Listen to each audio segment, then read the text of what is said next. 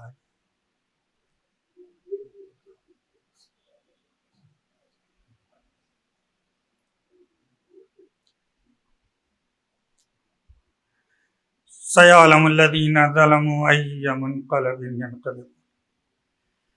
پروردگار تیرے واسطہ محمد و آل محمد کا ہمارے آنسوؤں کو رومال سیدہ میں جگہ عنایت فرما۔ پروردگار تیرے واسطہ محمد و آل محمد کا ہم سب کے چھوٹے اور بڑے سارے گناہوں کو پروردگار بحق محمد و آل محمد معاف فرما۔ پروردگار تیرے واسطہ محمد و آل محمد کا ہم سب کو اطوات عالیہ کی زیارت نصیب فرما۔ پروردگار توفیق حج و زیارت نصیب فرما۔ پروردگار علماء اعلیٰ مراجع دام کیا، پروردگار انہیں طول عمر عطا فرما، ہر آفت و بلا سے ملت تشیع کو محفوظ فرما۔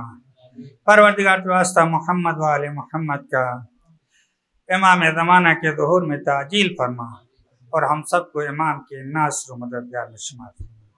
حضرات آپ سے پھر گزارش ہے کہ ایک مرتبہ سورہ حمد و 3 مرتبہ سورہ توحید کی تلاوت کر کے جہاں آرا بیگم بنت عباس حسن عرف منجو حسین مرحوم کو اصال فرمائیں، جو اہلیہ ہیں سید مظفر حسین عرف منع آغا، انہیں بھی آپ اصال